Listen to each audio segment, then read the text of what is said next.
Hi everyone. आज का जो हमारा वीडियो लेक्चर है वो है बीएससी का थर्ड सेम का। ठीक है, जो कंप्यूटर प्रोग्रामिंग एंड थर्मोडायनेमिक्स की हमारे पास बुक है उसका हमारे पास थर्मोडायनेमिक्स का यूनिट नंबर 3 है। ठीक है, ये हाफ एक यूनिट मैंने आपको कंप्लीट करवा दिया है। अगर किसी ने प्रीवियस वीडियो लेक्चर नहीं देखा तो वो देख लें। आज हम इसका टॉपिक करेंगे एंट्रोपी हमारे पास क्या होती है। ठीक है, एंट्रोपी। एंट्रोपी के मतलब नाम से ही हमें पता चल रहा है कि किसी भी चीज़ का क्या होएगा, डिसऑर्डर होएगा मॉलिक्यूल्स का। ठीक है,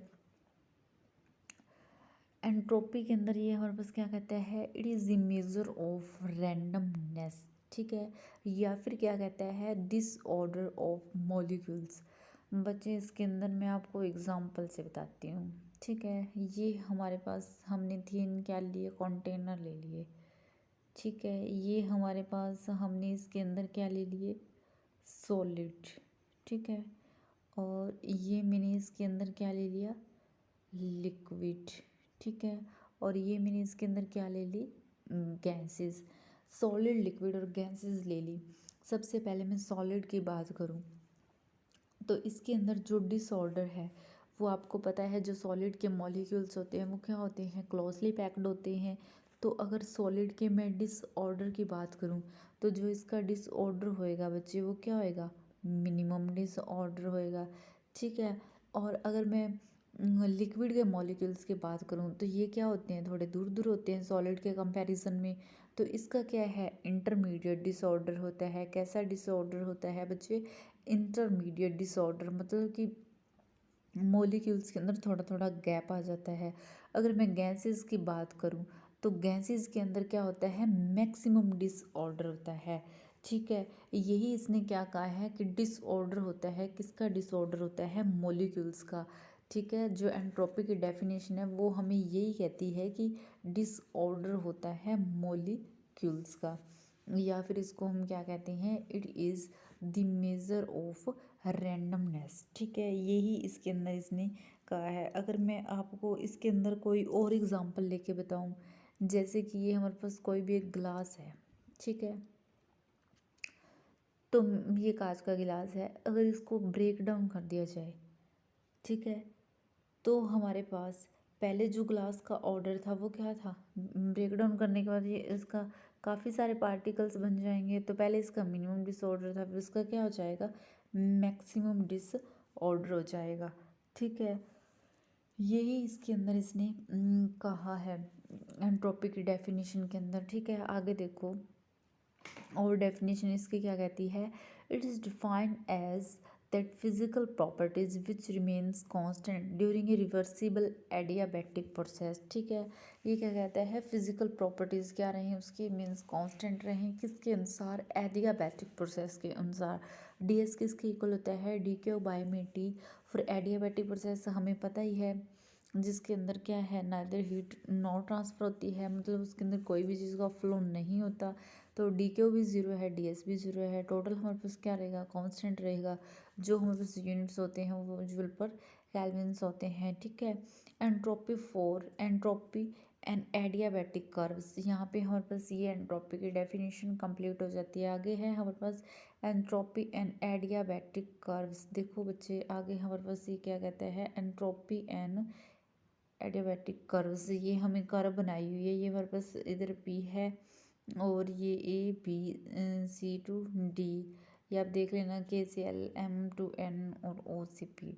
देखो ये क्या कहता है, जो ए बी है एंड सी डी है वो हमारे पास क्या है, एडियाबैटिक कर्व से है।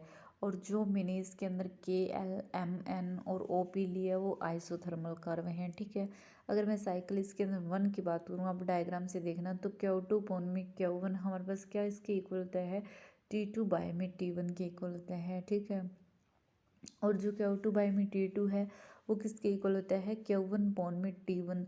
अगर मैं इसके अंदर साइकिल टू की बात करूँ तो जो Q two by Q three है वो हमारे पास किसके इक्वल है, टी टू बाई में टी थ्री के। और क्यू टू बाई में टी टू किसके इक्वल आ जाएगा बच्चे, क्यू थ्री पॉन में टी थ्री के, एंड सोन, ये ऐसे चलता ही जाएगा। ठीक है, मतलब ये प्रोसेस है वो रिपीटेड होती रहेगी। Q1 अपॉन में T1 इज इक्वल टू है Q2 अपॉन में T2 is equal to Q3 upon में T3 कॉन्स्टेंट है हमारे पास। It is clear from equation 1 से हमें ये क्लियर हो रहा है कि जो हमारे पास प्रोसेस हो रही है या फिर प्रोसीडिंग हो रही है one adiabatic to another, the heat absorber और रिजेक्ट, हमें पता है हीट एब्जॉर्ब हो रही है, रिजेक्ट भी हो रही है, लेकिन is not constant. The ratio of quantity of heat absorbed or rejected and temperature of isothermal along which change take place is constant। Q by T is constant, which means हमारे पास क्या है, change in entropy in proceeding from one adiabatic to another along an isothermal is always constant। आगे है बच्चे हमारे पास, ये हमारे पास important topic है, पेपर में पूछ लिया जाता है, रिवर्सिबल और इरिवर्सिबल प्रोसेस वाला, ठीक है। इसके अंदर देखो प्रेशर वॉल्यूम्स के अंदर हमारे पास जो कर्व ए बी है, ये आपने पीछे जो कार्नोट साइकिल पढ़ा था या फिर कार्नोट इंजन या फिर कार्नोट थ्योरम, ये आपने पढ़ा है, एक टॉपिक ही है हमारे पास कार्नोट थ्योरम वाला। उसके अंदर हमने बात की थी आइसोथर्मल प्रोसेस क्या होती है, एडियाबैटिक प्रोसेस क्या होती है, आइसोक्लोरिक प्रोसेस क्या होती है और आइसोबारिक प्रोसेस क्या होती है, ठीक है। तो हम वो ध्यान रखना।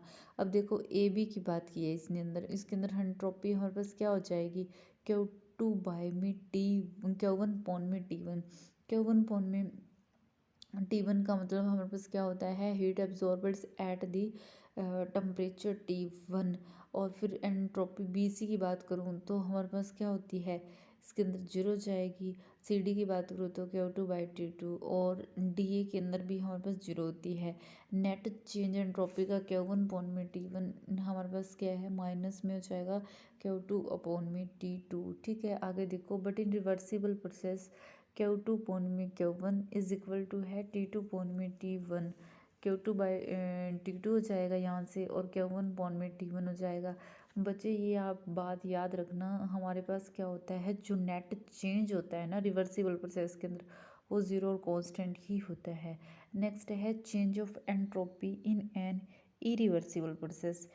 Efficiency of reversible Carnot engine हमें पता ही है, जो NR लिखा है, ये पता है क्यों लिखा है, N इसके नीचे R लिखा है, ये रिवर्सिबल के लिए लिखा हुआ है। किसके इक्वल होता है, नीटा R इज इक्वल टू है 1 माइनस T2 बाई T1। और एफिशिएंसी ऑफ इरिवर्सिबल कार्नोट, तो इरिवर्सिबल के लिए I लिख दिया यहाँ पे, ठीक है। इरिवर्सिबल के लिए यहाँ पे क्या लिख दिया बच्चे, I लिख दिया। तो देखो NI किसके इक्वल हो जाएगा, Q2 बाई Q1 के। तो कार्नोट थ्योरम हमें क्या कहती थी, रिवर्सिबल वो क्या होती है, ग्रेटर देन होती है इरिवर्सिबल से। हमारे पास यहाँ से क्या आ जाएगा, 1 माइनस में T2 by T1 greater than हो जाएगा 1 माइनस में Q2 by Q1, T2 by T1, ये हमारे पास इसका वो हमने सेकंड चेंज किया तो Q2 बाई हमारे पास क्या आ जाएगा, Q1। आगे देखो Q2 by T2 greater than हो जाएगा Q1 बाई T1। क्या कहता है, now Q1 by T1 is loss in the entropy of the source and Q2 by T2 is gain of the entropy in the sink. क्या कहता है, loss किसके द्वारा की गई है, सोर्स और सिंक के द्वारा, और सिंक के द्वारा एंट्रोपी गेन की गई है। जो net gain in the entropy है वो Q2 बाई T2 माइनस में Q1 पॉन में T1।